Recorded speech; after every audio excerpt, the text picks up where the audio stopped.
Welcome everybody back to Veil of Sound. And I don't know how it is with everybody out there, but sometimes talking to people who, at least for me, are living legends, is always a difficult thing because I try not to fanboy too much. And today it might be a little difficult for me, because I'm talking to two people that I have been following for some time, especially the female part of this interview, Mona Mur, and hello, the other one, yes, and the other one is Yishai Sweartz. So you two, first of all, thanks for doing this with us. You're welcome. Thank you, Torsten, and thank you, Veil of Sound, for having us. Yeah, it's a pleasure. But Yishai, I first have to ask if you are aware that there is a certain connection between your musical partner, Miss Mur, and one of the most infamous German girl pop songs of the 90s. Because Miss Mur had a record that was done with Ralph Goldkind from Lucy Electric. And he had a single back in the 90s, and everybody either loved or hated it. Well, to be honest with you, I have no clue. It's okay. If you ever get a chance to listen to Lucy Electric, don't do it. No, Yishai, just for your information, you know, I did these two albums with Goldkind as a producer and co-author. This is my Delinquent album and the Snake Island album. But this is like decades ago from what Goldkind was famous for in the early 90s. This is what Torsten is recurring about. And this was a song, Weil ich ein Mädchen bin, because I'm a girl. I mean, she was not bad, Lucy, actually. She was a super charming and very talented young lady. And it was like a one-hit wonder. But everybody thinks she was. Oh, she was brilliant, actually. I have to defend her, even this is not at all my kind of music. That's exactly what but I knew Goldkind before, because Goldkind was one of the first punk rockers in Hamburg at all. Like in the early 80s, he was skinny like a fly. And he looked a little bit like the young Iggy Pop, and he was famous for that in Hamburg. And back then his name was Droge, actually. It was not Goldkind. He changed his name 10 years later. And I understood why, because all of a sudden, after 10 years, you sit in a mainstream talk show in German first TV. Yeah. And then they said, and here's Lucy's partner. And I thought, oh, it's Droge. And then he said, Goldkind. And I thought, oh shit, he changed his name. But now I understand this. It would just have been stupid. But this is not our topic today. It's one of those songs that everybody knows here in Germany. Even my little daughter, 11 years old, she still knows that song. Yeah. Okay. If you ask my daughter, can you sing Lucy Electric? And she will be, Weil ich ein Mädchen. That's amazing. I had no idea. But this is really far, far, far away from what Goldkind is doing today, and what far away from my work, I would say. Yeah, it is. But there is one thing that I think there is a certain connection, and that is accessibility. And we'll also come to that in your collaborative record. I think that track, in a way, back then, a lot of people didn't understand the subversive nature of the text. The music is still not my type, but the message behind it is a really important one. And it's accessible. Everybody knows it, more or less everybody. And it sticks. And I really hope that when people listen to your record, to Clouds of War, I hope that they also... I hope that they get how accessible it is, how difficult the topic is, and I hope that it will make them think and that it will stick. And maybe first, before we start talking about the music, I'm not sure, but maybe first we should talk about the personal nature of it, Yishai, because I'm very sure that is for you a very personal record, isn't it? It is. And can you tell how, maybe first tell the overarching theme, explain that a little bit, please. I couldn't hear you too well. Can you repeat, please? Of course I can. Can you explain the thematic background of the record, please?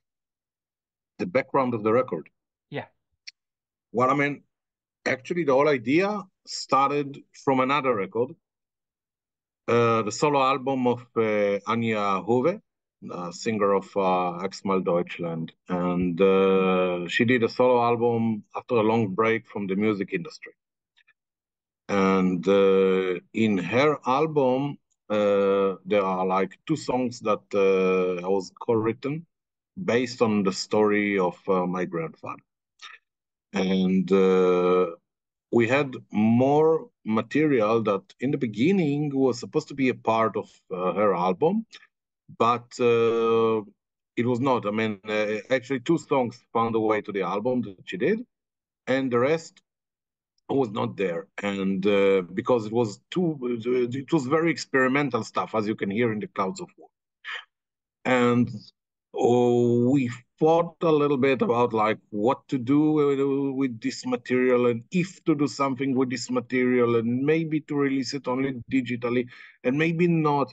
And started to roll the idea back and forth, because her album is a solo album, and it's a personal album to her, and it's based on her thoughts and lyrics. Most of the lyrics are not connected with the story of my grandfather.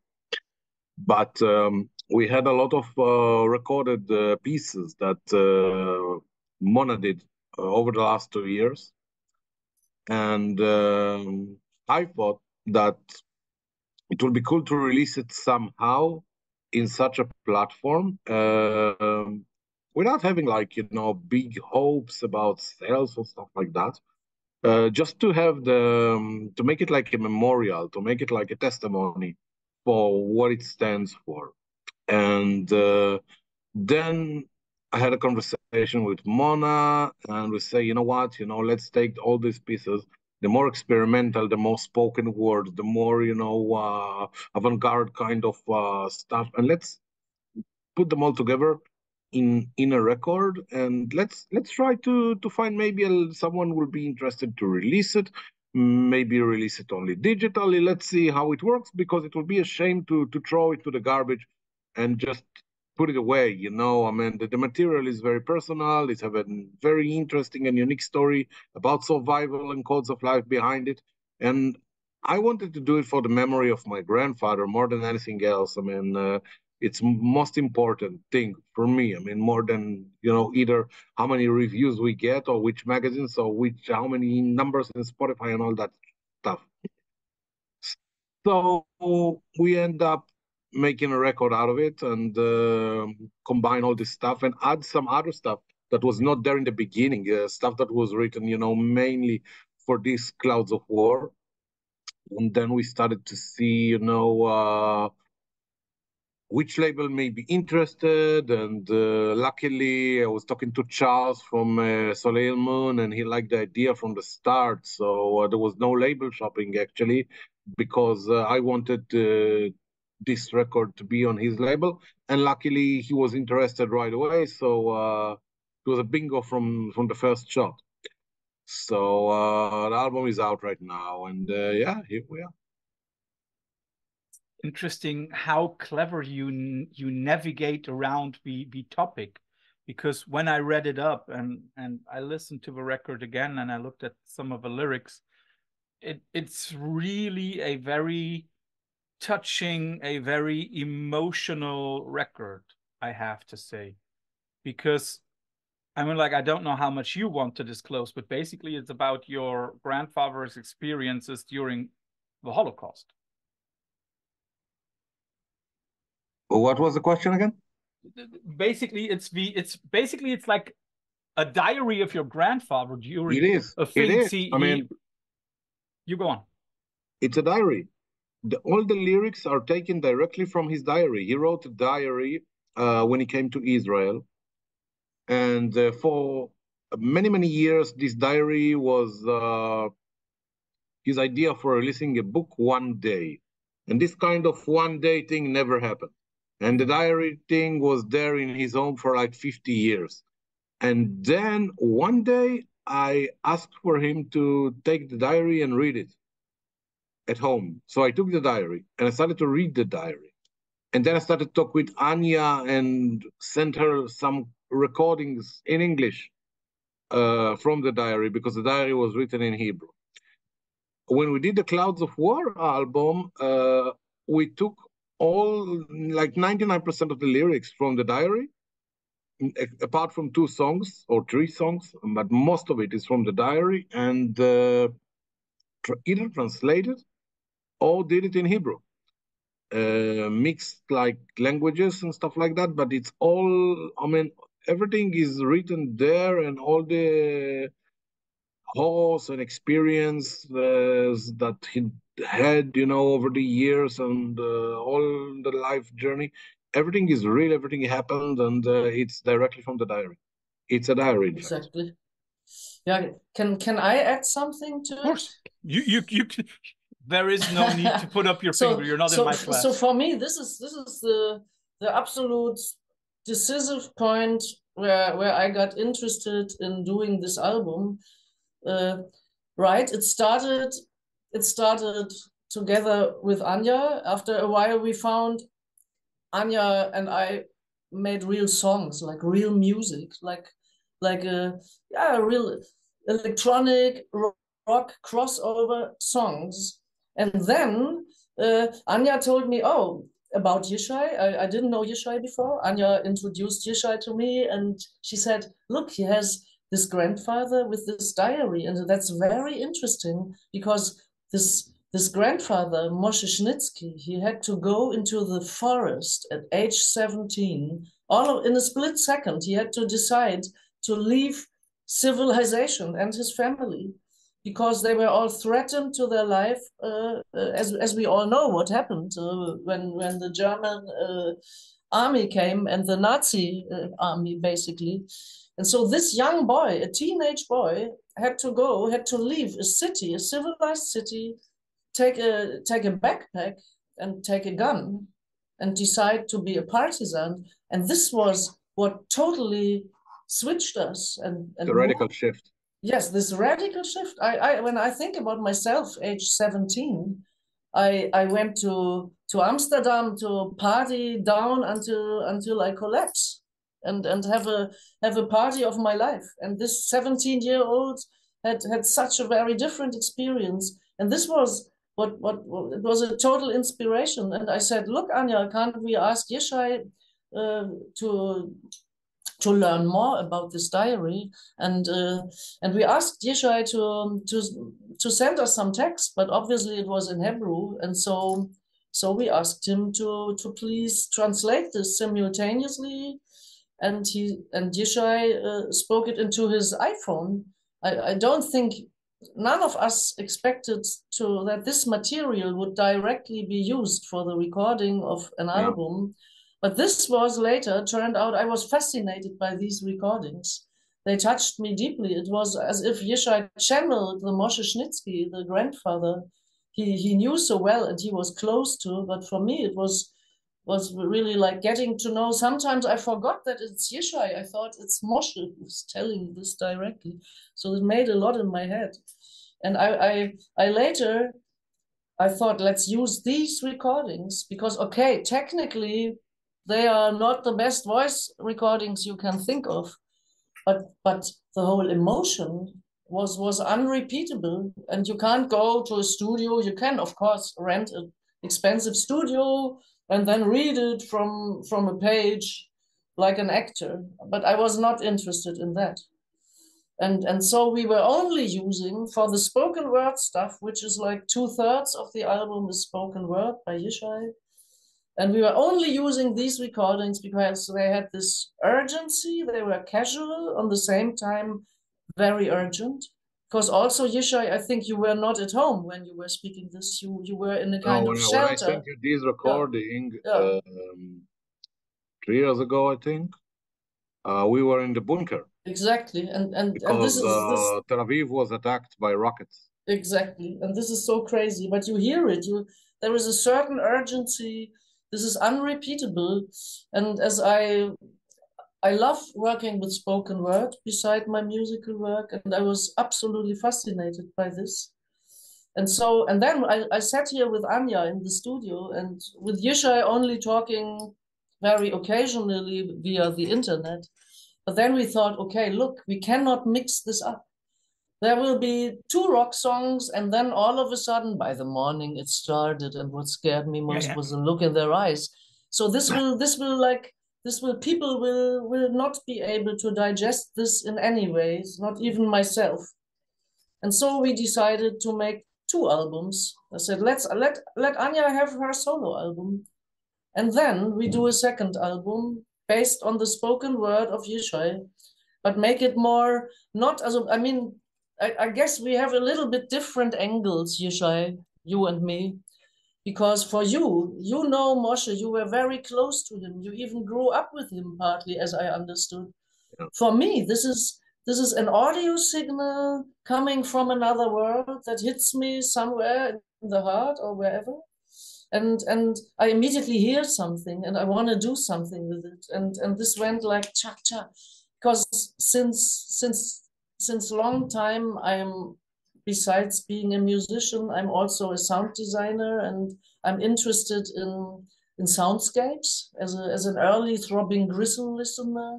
And I knew Genesis P. Orridge, and I was like rooted in the scene a little bit. And I was, as soon as I had the computers and the measures and the samplers to create stuff like this, I was very hooked on this kind of work. And so when I had your voice recordings from the smartphone, I was electrified, and this went really, really well.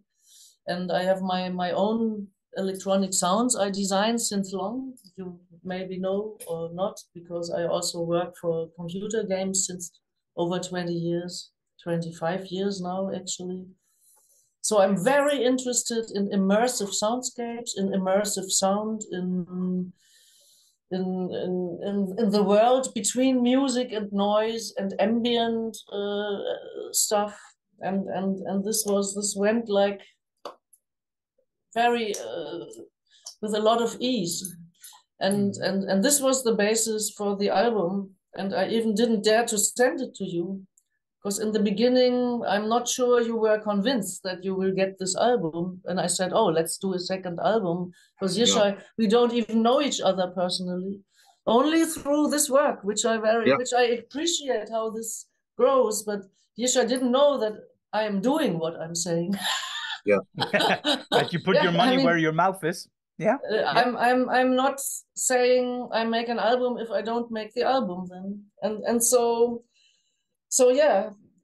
And also my second point I would like to say, and I will stop very soon and don't worry, go on. You. But I didn't want it to be only telling a story. This is not only a story, because they are in this terrible Second World War. There are many stories like this of survival, young people being in terrible situations and devastating. I can't even imagine, although my family is with one part also involved, because my father was 17. My father was the same age than Moshe. He was born in 1924, and he was sent to the war age 17 on the other side, because my parents are Galicians. They are Galicians. They are born near Lviv, in little villages. That was Poland before the war. So they were Polish citizens, and so on and so on. And then it was Lemberg, exactly, Lemberg. It was Lviv in Polish, and today it's Lviv in Ukrainian. Yeah. My grandmother was Ukrainian. My other grandmother, they were German from Rheinland-Pfalz. And so this was a very mixed area, and everybody lived basically together. And then this terrible fascist manipulation from all sides came at this war. And I don't want to elaborate on that too much, but so I have a very, very deep feeling to this whole topic, and from my own experience, from the very other side, of course.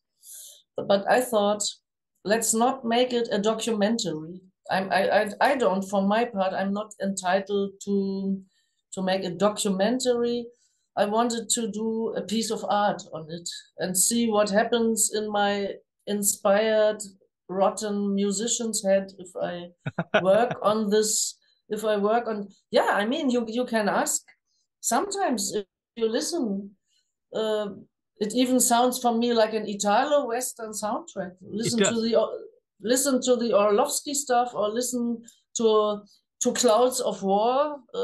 By the time the Clouds of War got closer and closer, and it's. I didn't want to make it a terrible documentary where everybody sits totally and have a creepy effect. I didn't want this. Actually, I didn't even want, I just did it, and then I saw what came out of it. This is what I like to work. I let myself go. And now we have a thing that is crazily accessible, I think, and it's a smooth listen. And I love Yishai's narrator voice. You are really listening to it, and then the soundscapes and the music. And then or Appelbaum did the mastering, which I appreciate very much in a very, very sensitive way. And so this is what we have. And we have some instrumental music pieces on it. And this is what also later then fascinated Elfie Mikisch, the director, for her movie. So 2 or 3 of the pieces are in her movie, which is now out. It's called War or Peace, Krieg oder Frieden. And yeah, so this is for me more than I was thinking about or expecting or even planning or intending. And this is how I work with music. And fortunately, I have the studio now after really decades of building this up, that I feel really like I am sailing on my own sea here. Sometimes the sea gets rough, but sometimes it's smooth, and I can do what I can draw from a huge archive I made myself. So no shortage on that. I have one technical question, Yishai. Yeah. When you recorded those spoken word passages, did you simultaneously translate them, or did you first translate and then record them? No. First of all, I never thought that this recording will find a way to the album, of course. So the whole idea was to record to Mona and Anja some pieces from the diary in my voice. That's it. I never thought that, it will find a way to the album. I was sure that once we will go, to make an album, I will go to the studio and make it in a proper way. So I had the diary in front of me, and I just translate it to English right away. Like when I read you from a book in Hebrew, and you ask me to tell me, hey, what is it about? Then I tell you what it's about. That's it. I mean, no second thought. I mean, everything was very spontaneous. Everything is very like catching the moment. And this is so good about it, actually. That is also what I wanted to say. I mean, like being an English teacher, of course, I never can turn off my mental red pen, And there are some mistakes in the translation. And then the history teacher in me said, that's just the way it must be, because these are the thoughts of somebody who went through something terrible. And when he's thinking, he's making mistakes. So that is also what Mona also already said. There is something very immediate about it. Yeah, you go ahead, Yishai. I think that's what she liked. I mean, that it's not perfect. It's far from perfect. It sounds like somebody is reading you like a very, traumatic thing that happened in not in his native language. So when he speak like this, then I mean, you don't think too much. You just try to reflect, the feeling. And sometimes you do spelling mistakes, and sometimes you don't say exactly the right word, but it sounds like like this. Exactly. So that's the thing. Exactly. And the other thing that struck me, and that was a question that I would also like to ask. I mean, like you've already said that you had read the book several years after your grandfather wrote it. So at the time when you recorded these, no, let's put it that way, before you read it, had you already heard some of these stories from your grandfather? Again, what? Before you read the whole diary, had your grandfather already told you some of these things? Yeah, I know. Most of the stories I know. Most of the stories I know, and I grew up with them. Because, you know, for me, it was like a second father, to put it this way. And I spent a lot of time there as a kid and teenager. So in my family, a lot of people told me, don't speak with him about the Holocaust. Because, you know, it's too deep and all that stuff. And of course, being who I am, I spoke with him about the Holocaust. And I found out that he wanted to talk about it. I found out that he's willing to talk about it. So he started to tell me all these, you know, crazy stories since I was like 10 years old or something like that. I know all these stories. Most of these stories I knew, not in details, you know, but most of the stories, you know, I knew. But when you read it in a diary with the dates, and he described to you day by day what happened, and you know that you see, for every time he updated the diary, he wrote the date.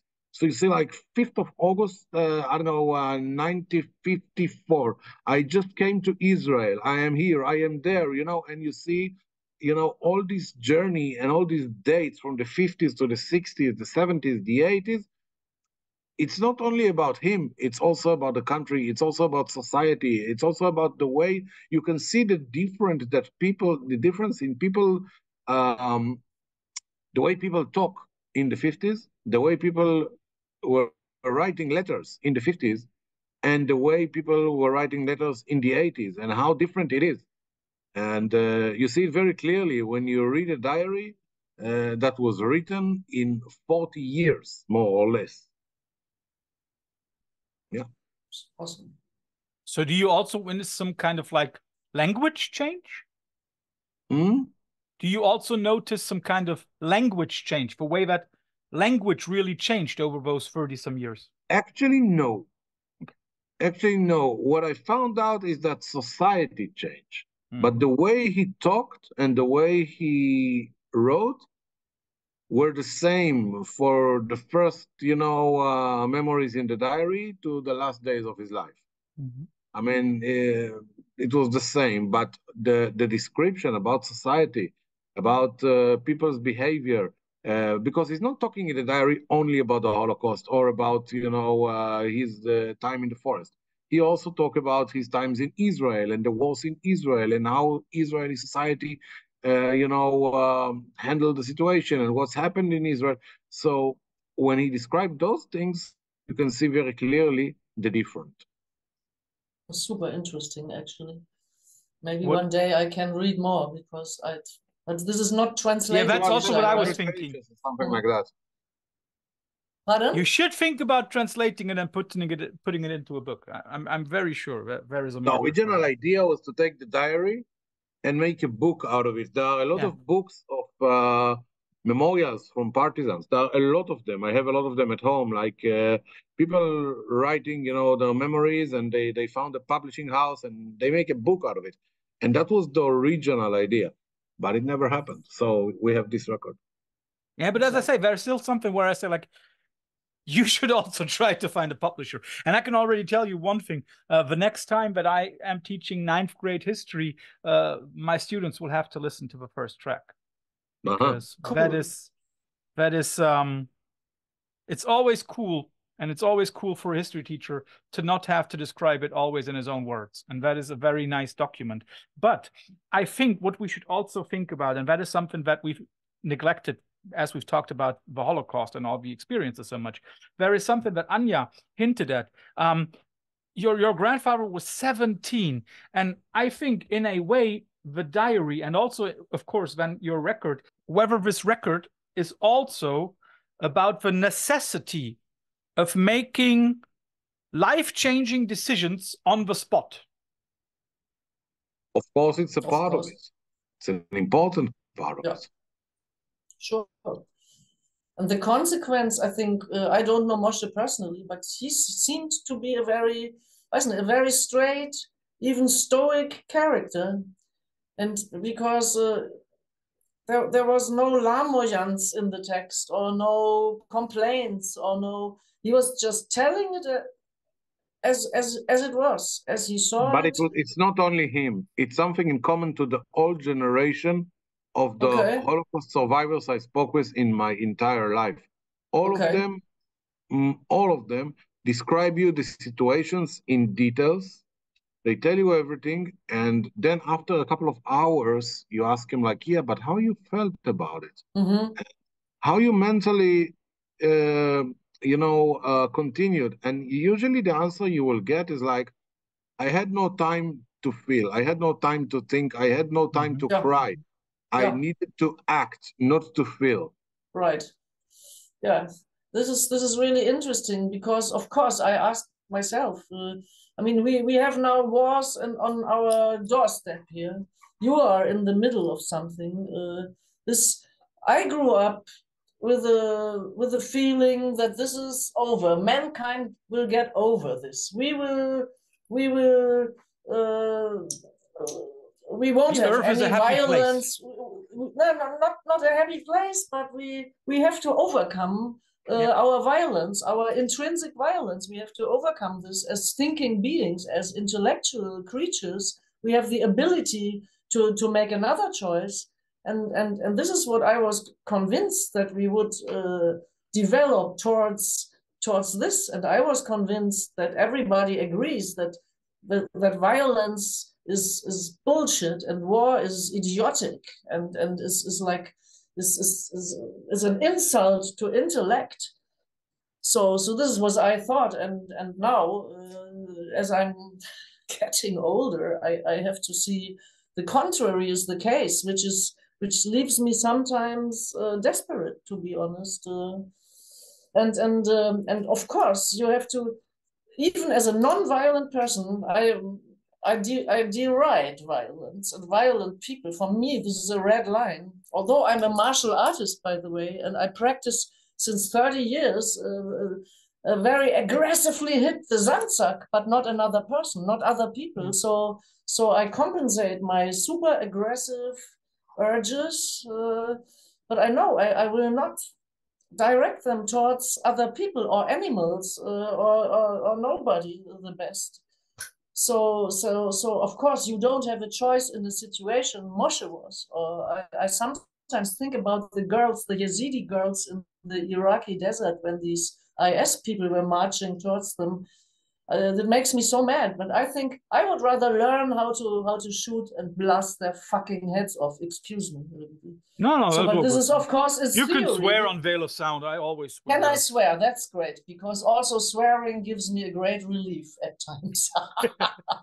But so you know what I'm saying is, Moshe was not a pacifist, and maybe I wouldn't be if I would be like aggressed by some group or army or assholes of any kinds. Well, let's put it this way. This is a very hard point for me in the whole thing. But maybe we also that is something that only you, Yishai, can answer. That is something that Yishai can only answer. Mona just said that Moshe was no pacifist. I don't even know if he was not I don't even know if he was not a pacifist. But there was a moment in life when he was forced not. Yeah, but he fought back. That's what I was trying to say. You can't be a pacifist under these circumstances, even if you are before. I mean, there comes a point that you have to strike back if you want to live. Of course, this is what but this is the dilemma. That's all I'm saying. There's no dilemma. I understand Moshe very well.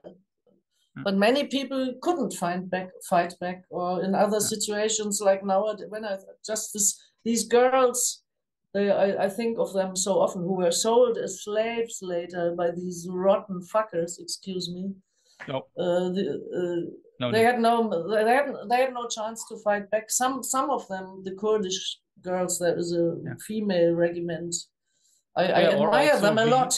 They fight back too. I think it has nothing to do with pacifism, because if they don't have the power to strike back, if they don't have the tools to fight back, that's one thing.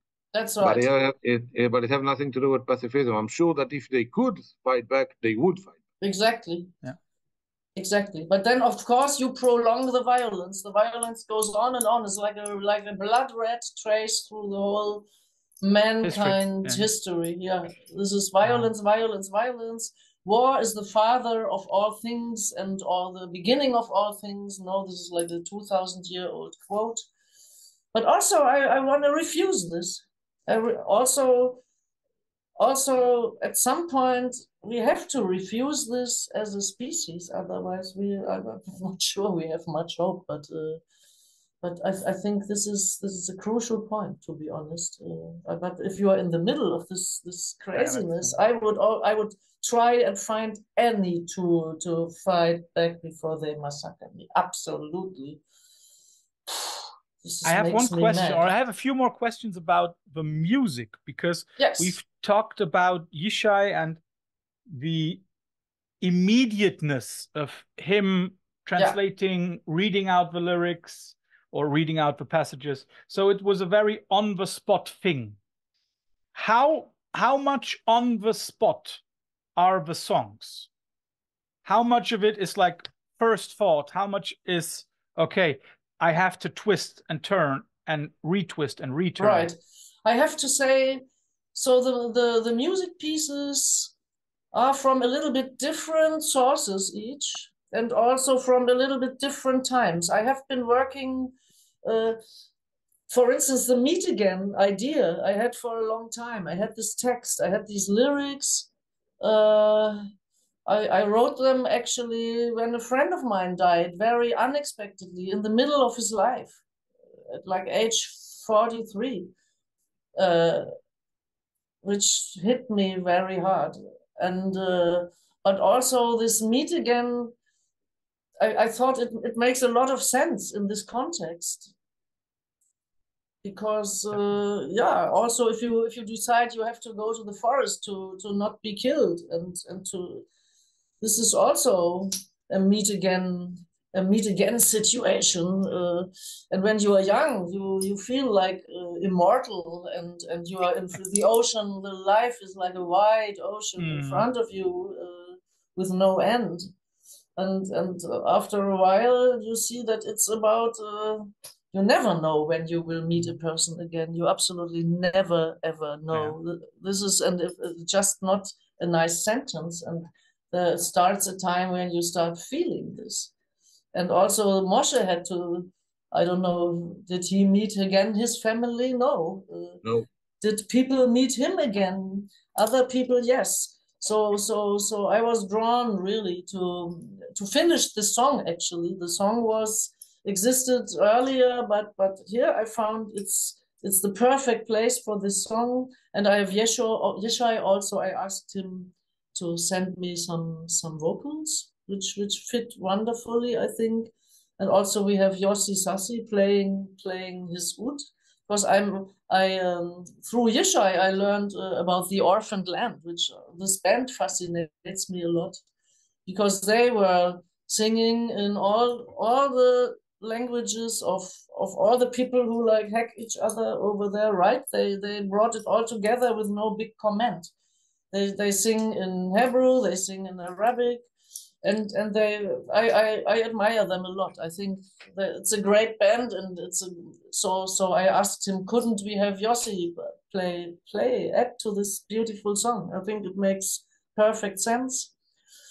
There's of course the Moshe song, which is a very central song. This is lyrics by Yishai completely, but it's not by Moshe, right? These are lyrics you, Yishai, wrote. Channeling Moshe. Yeah. And I don't know. And this fell into place, actually. I had some motives here with these strings and this rhythm. And I thought electric guitar will fit here. And this went with great ease. And this was made on the spot during the work on the spoken word stuff. Yeah, and then we have also the third song, which is which is a cover version of Rammstein's Seemann. Yeah, also a very popular topic here in Germany. But for some very different reasons. For very different reasons. So it's also the other elephant in the room. But look, these lyrics, Torsten, as a native German speaker, they are wonderful. Don't get me wrong. I don't get into any discussion about that. And I still love the first 3 Rammstein albums. I mean, for the early work of them, if people come and say, "Oh, they are stupid idiots and right-wing idiots," this is just idiotic to say this. Well, right-wing is definitely wrong. Right-wing is definitely wrong.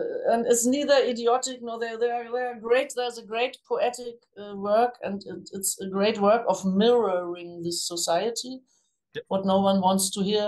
So I'm also talking about the early works, and this song is actually. But what drew me into this song was the cover version by Nina Hagen already. This is oh no, it's much longer. Yeah, but like it's like what 20 years? 20 some years? I don't know. Oh yeah, okay. Yeah. It doesn't matter. I came across this song through Nina Hagens version of it.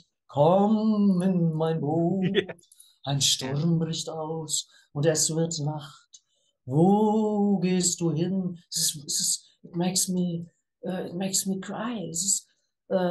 Wer hält deine Hand, wenn es dich nach unten zieht? I can't even translate it properly. It's like, who will hold your hand when it draws you when you're going down? And also this is about the sea and also about the drowning people in the Mediterranean. This is all mixed in my head. And this is why the lyric goes on. And we are leaving now the Rammstein lyrics, and we go into the Ladinos lyrics. Torsten, did you see this? I saw that it's not only Rammstein. Yes. No, it's also Ladinos. He was a young guy from Sudan. He was a very intellectual guy, I think, and a poet. And he decided to hit the road there from this country. I think I understand without explaining why a dude like him would not prefer to stay there. And he wrote these lyrics: "You'll die at sea, shy of your 30th birthdays."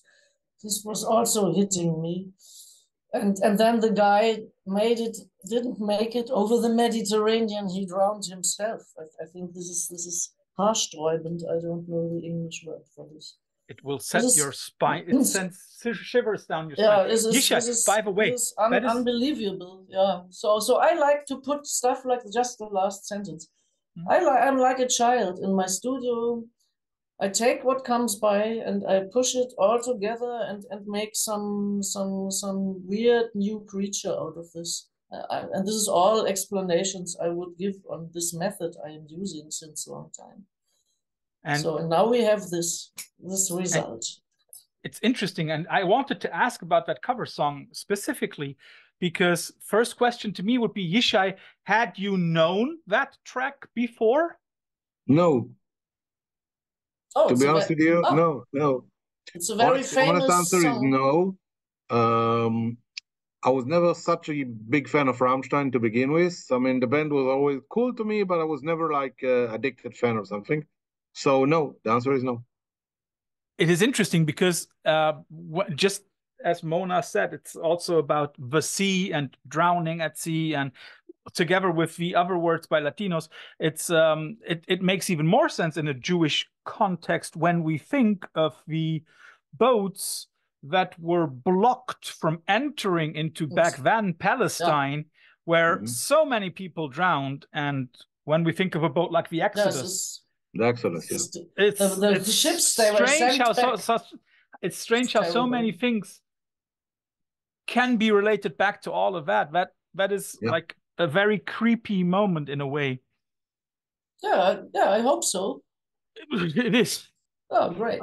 It was also interesting. My daughter knows the Rammstein song, and when I was listening to it a few days back, she came in and was like, but Dad, that's not the original. And I was like, no, that's from a record that I'm going to be interviewing the people on. And she was like, and that could be a big compliment, Mona. She said, I like her vocals better than the guy. But I must say something. Even as a fan of the early work of Rammstein, I had to say I liked the Nina Hagen version already better, because in the original he is singing in a weird high voice. I don't know. I think the layer he chose was not the best for him actually. I think that were the times. I think that were the moments when Till still wanted to show that he had an opera training. Yeah, this is what Nina's Hagen. She's absolutely touching in this version, and this made me. This gave me the idea to do this and to have these fragile little electronic programmings for it, and make it longer and longer, and yeah, and then this Latino's text ends like rocks. His head rocks in the roaring waves. I can't explain. And there is also something that I would like to ask about the other tracks, because there are collaborations on 4 of the songs. You already mentioned Yossi Sassi. We have Anja Huwe. We have Esch, and who's the 4th one? There's one more collaboration on the outro. Oh, that is the koto player. Ritsuko, I think, right? Yeah. Okay. This is only 3 tones, actually. She gave me 3 koto notes. Well, other people have made a whole soundtrack called Jobs out of only 3 tones. And this made the whole track, but I added synthetic koto too, but it makes perfect sense. It melts. So my question is, I mean, like for everybody out there, we have already mentioned Anja Huwe quite often, a very famous singer, a very famous German band, X-mal Deutschland. You should, if you like music that sounds as if it's from the 80s, that has some roots in the 80s and 70s, you have to listen to X-mal Deutschland, because it's one of those. It's 80s, not 70s. Yeah, but the roots of the music are like, wouldn't you say? 70s. It's the 80s. No, totally not. But you know what I mean? It's pre-reunification Berlin. Let's put it like that. Oh, but she's not in Berlin. She's a Hamburger. Never left Hamburg. She went sounds to are England. Like the 80s before the wall fell. That's what I meant. To put it into a time frame. 80s. But Anja's band, then it's more English sound actually. This is more what later the Sisters of Mercy and bands like this came up with. Bauhaus. I think Anja's sound is really English. This is really not German at all. But it's, of course, Cold War. It's harsh. It's full of energy. It's this 80s energy, absolutely. Yeah. And that's what I think about it. And then you have another one. You have Esch on the record. I know that is for you a very easy thing. You're friends with him. But the question for Yishai... we did 2 records together, or 3, and we toured a lot together. That's right. The question for Yishai, how do you feel that so many, or how does it feel for you that so many well-known people spend a lot of time in helping you tell the story of your grandfather? Stop. It's not many people, and it's not a lot of time. Thorsten, I apologize. No, please correct me. It is 1 guest track by Anja and 1 guest track by Esch. And this is it. There are no other guest speakers. Yishai is the speaker, right? And I am a singer. But Yossi plays the ud. This is not a not another what I wanted voice. to say is like the many is the wrong word there. But how does it feel when people help you tell the story of your grandpa? Well, I mean, working with other musicians in one way or another is something I really like to do. I mean, it's not a new thing for me that outsiders are, giving a little bit of spice, to put it this way, to an album I'm doing. Also with other bands or my own band. I mean, my main band, in fact. We use a lot of guest musicians and people from other bands to spice it here and there and do some, either vocals or solo guitars or whatever. I think it's can add, let's say, an extra spice or value or whatever you want to call it to the song sometimes. But that's one thing. Secondly, when you are doing an album, like 100% into the process and you hear the stuff so many times, yourself, and then some other guy suddenly is making like either bouzouki guitar sound like Yossi Sassi in a song that you heard a million times before, or some other voice. I mean, it can. It's like a projector, you know what I mean? It's like it gives you like another way to look at all the song and hear it a little bit differently. And I found it really, interesting without any specific connection to the story of Moshe. I mean, it's right to any other record that I'm doing, recording, writing, or whatever. Of course, here the story is more emotional in a way, but also less emotional, because if I take this, it's a story about the life of my grandfather. It's a very emotional story. It's a very radical story, but it's a story about the life of my grandfather. I cannot say that a record that I wrote like a year before about my own life is less touchy or less, emotional for me.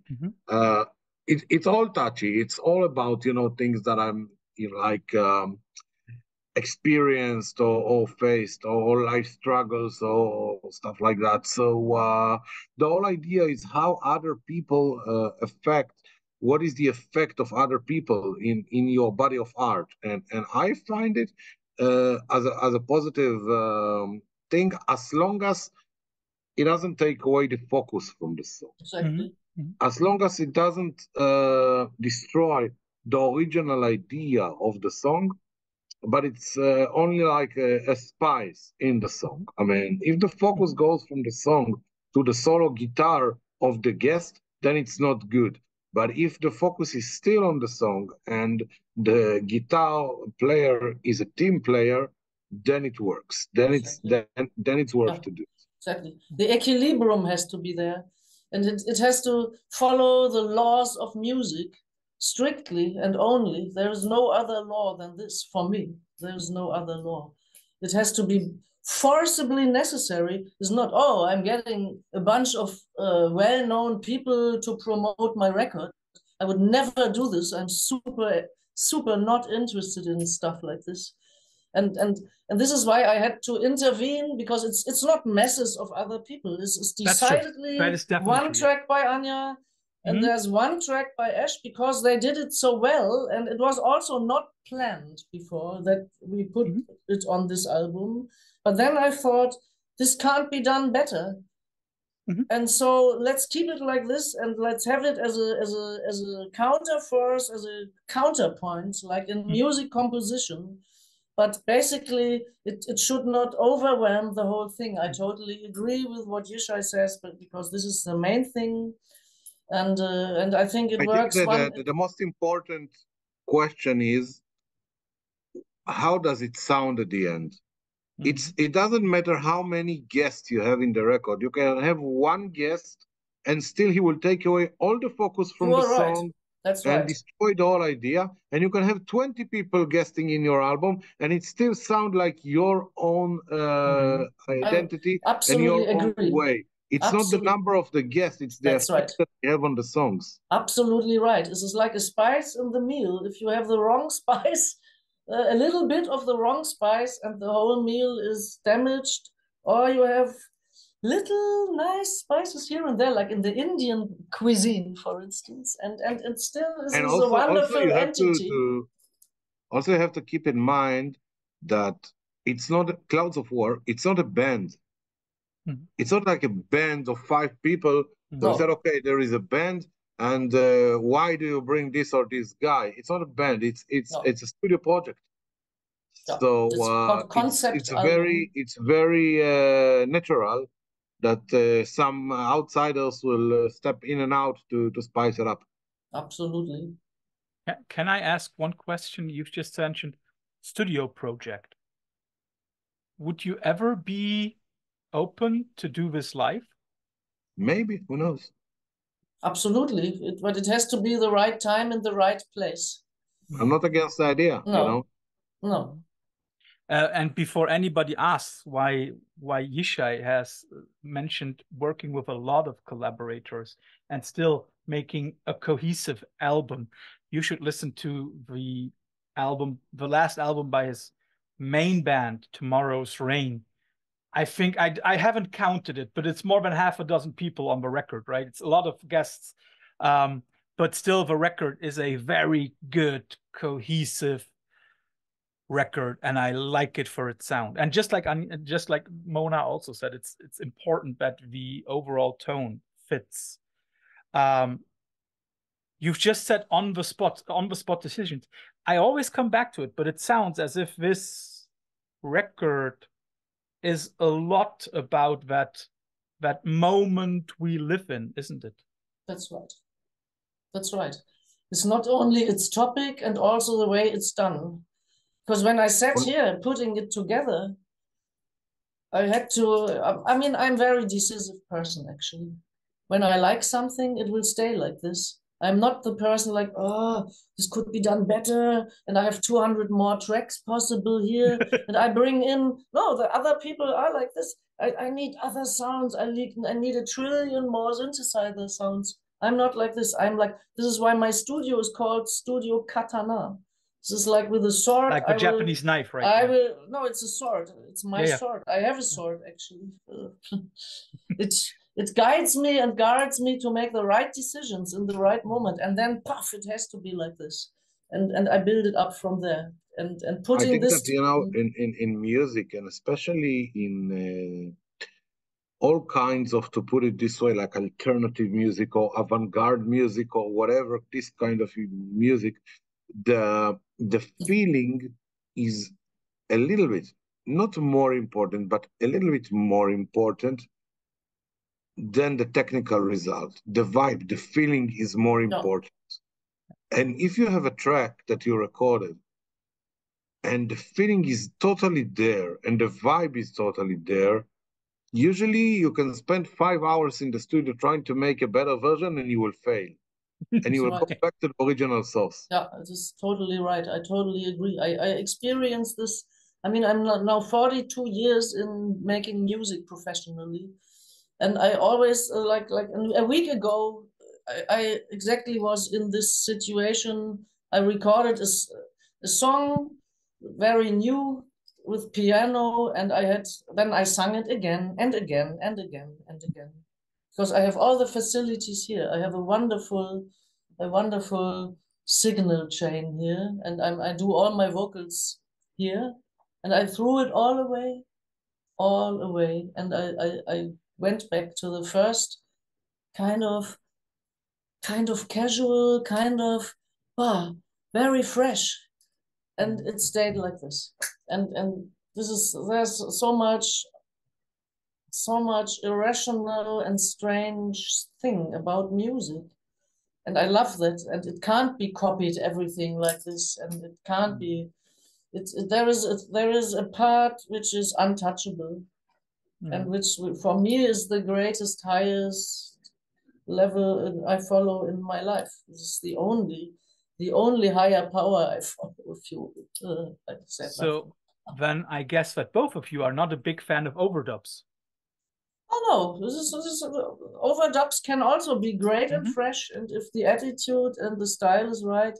Oh no, this is, you know, but overdubs, this is something from the old age where you had tape machines and you had to rent studios. I know this, of course. First time I was in the studio was in 1982. But here now I can overdub 1 trillion times. I mean, now the process of composing, recording, and even mastering has melted together. If you work like I worked here with a huge computer and with tons of self-made sounds and stuff, and also instruments, but I have all the freedom now that I always wanted. I have it now since some years because the capacities I have here in my place, I would never have dreamed of. But so overdub is something that's not it doesn't apply so much in this sense, maybe. Yeah, probably because nowadays it's just easier to mix it together, right? Yeah. Yeah, it's a more production process with certain aspects. So I'm very much into production processes, but sometimes it's the take of of a vocal or a played instrument. This is what we were talking about, I think. And this is sometimes does it bring me goosebumps or not? And if not, I throw it away. That's the only thing that matters. I think that exactly the fact that you have like a very easy channels right now in the studio to make things move really, really fast, and all these programs, and you can, almost do demoing guitars and do everything you can. It's a great tool, but at the end it's a tool. It's not something that will bring you the result if the source is not right to begin with. I mean, you can overdub, you can do a lot of things in the studio, but I mean, if the source is not good, it will not work. And when I say source, I'm not saying necessarily about a technical thing, but more about the vibe and about the way it sound. And you mentioned Tomorrow's Rain. I can tell you a story that in one of the songs that we released in our album, actually the single, I had the lyrics and I didn't know what I'm going to sing. I just had the lyrics. I came to the studio to record the song. I knew I had a date in the studio to record vocals from the song, and I had no lines. I had no, nothing, just the lyrics.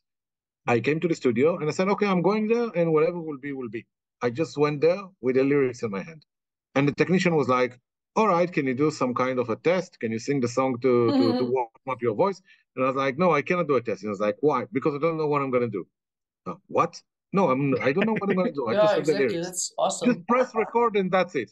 And I was like, all right, he pressed record. He pressed record. We recorded one version of the song. And all the other songs, we were spending like endless takes and full, days to make it. Here in this song, I just came with the lyrics.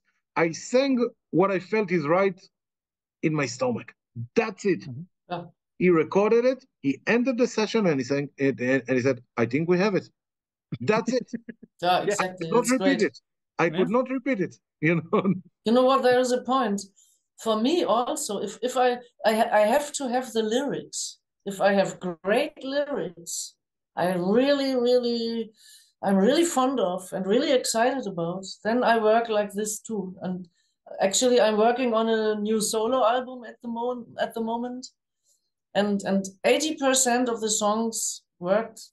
I did it exactly like you are describing, Yishai. But it's something you learn over the years. I record albums since I was 17, which is like 30 years now. All the time, I was coming to the studio like a soldier. I mean, I was like practicing at home in the rehearsal room, and I knew exactly what I'm going to do. And I just like hit the track. And then like a couple of years ago, I was talking to an Israeli musician, the bass player that used to work with David Bowie in the 90s. And he played in one of his not so successful albums in 95. Okay. And he told me, like, I came to the studio and I didn't know what I'm going to play. He was like, really? And I was like, yeah, he never told me what the songs. He never sent me any song. We just entered to the studio and he was like, okay, hear the song, play whatever you think is right. And this is what this guy, Yossi Fine, this is what he did. I came home with this conversation and it stayed in the back of my mind. And when we were recording this album, I said, you know what? I have to try it. I have to try it. I have to go to the studio without have any knowledge about what I'm going to do. And I have to see how it works. And it worked. That's awesome. I'm just looking something up because it could be that you are talking about a record, Outsider, that I even wrote. Then that's a record that I even wrote a university paper on. My goodness, the world is a small place. It's very interesting, and I could talk for hours and hours with you guys about music, how to make it, the urgency of it all. But all the good things should come to an end because otherwise they will be drawn out. And first of all, everybody out there, don't forget to listen to all the records by these people, and they're all amazing. But nobody leaves the Veil of Sound interview without having to go through the infamous quickfire round. Quickfire. So, yes, you both will get 6 questions and have to answer those. And it will be the same questions for both of you. Okay. And you always get two alternatives, and then you have to choose and give a short or not so short explanation. Nick Cave, do you like him more with the bad seats or more with birthday party? Bad seats. Birthday party. Bad seats. Oh, absolutely birthday party. First, I tried to kill it with a hammer. King Ink. I saw them, actually. I saw them with Lydia Lunch. But okay, for me, birthday party. Okay. For me, so raw, so raw. Echo and the Bunnymen versus Bauhaus. Bauhaus, big time. Big time. Bauhaus, big time. Big time. Big. Who Echo and what? Echo and the come on, you know about that. No, don't act as I if know. you don't. I know not even one song. I'm sorry. But I'm like this. I'm terrible. Yeah. So Joy Division versus New Order. Joy Division. Joy Division, of course. Big time. You wouldn't believe how many people I have heard arguing for New Order on that one. Well, the explanation is always the nicest. The explanation that I've heard very often was like, it's more about the songs and not about the voice. Whatever. And I say, no. What songs? Now something. Yeah, you will get to know me better now. All good. I like that. Don't worry. Okay. A band that I'm very sure that you have seen many times, Mona, and that I hope will do like not only one more tour. I already got tickets for the next tour, but I hope that they will come around once more. Einstürzende Neubauten. Which they're my friends. Period of music or period of our output do you like more? The earlier stuff or the little bit softer later stuff? 85 was their peak. Halber Mensch. Complicated question for me. I would say 85 was the peak, but over the years, I learned to understand and like the later stuff very, very much as well. I have to say creatively, and when it comes to creativity and everything, the early 80s of Neubauten is unbeatable, at least to me. I will always defend them against all odds, because once you have done something like Halber Mensch, then you are for me in Valhalla. Yeah, one also has to say like that is like comparing stuff that is always on a very high level. All Neubauten albums are great. Yeah. There is something about the later stuff that I like, and I can't even pinpoint it. It's like, it's a very well done elderly statesman of avant-garde, if you ask me. But of course, creativity-wise, nothing beats the 80s. No, the energy, you can't expect a person to have the same high energy level all the time through 4 decades. Yeah. Apart from me. This is just, that was a joke. Yeah. We take that as a joke. No, but I can understand. And I have to say that I've seen them twice by now. I'm going to see them again in a few months. And I have to say that for a different reason, the second concert was the best one, or the better one, because it was one of the opening concerts at the new Philharmonie in Hamburg. Oh, Elbphilharmonie. Yes. And seeing a band called Einstürzende Neubauten in a new building, I was only waiting for the explosion. It was cool. It was really. I'm like, sound-wise, it was unbeatable. Yeah. 2 more. Iggy Pop versus David Bowie. Iggy Pop. The Bowie, of course. Iggy. Bowie. Iggy. Bowie. Yeah, okay. I would have guessed that Mona would say, like, why choose? I'll stick to the Berlin trilogy, and I have both of them. I love the Low album he did with Eno, and especially the instrumental songs with the mellotone, I totally love. Low, for me, is not only the best David Bowie album, but one of the albums that really changed my life and the way I treat music. Yeah, here, same here. Yeah, this is and the last one with like a little twinkle in the eye. Taekwondo versus Krav Maga. Oh, it's for different purposes. It's both great. Did you do both? I know a bit of Krav Maga. It's much more practical. This is really for hardcore situations, street fightings. Taekwondo has aspects that are more for the gallery. And this is what I practice very much, is the gallery stuff. You know, I did form competitions in the national team, but it's a while ago. But you have several dans in Taekwondo, don't you? I have the third dan, that's right. But a woman not to mess with. Krav Maga is more real thing, actually. You use the word Krav Maga in outside Israel too? Well, yeah, of course we know that it's one of the things that the Israeli soldiers are trained in. No, yeah, but I was sure that you have another name for this outside Israel. No, Krav Maga is Krav Maga. There might be another word for it, but I only know it as Krav Maga. Yeah, okay.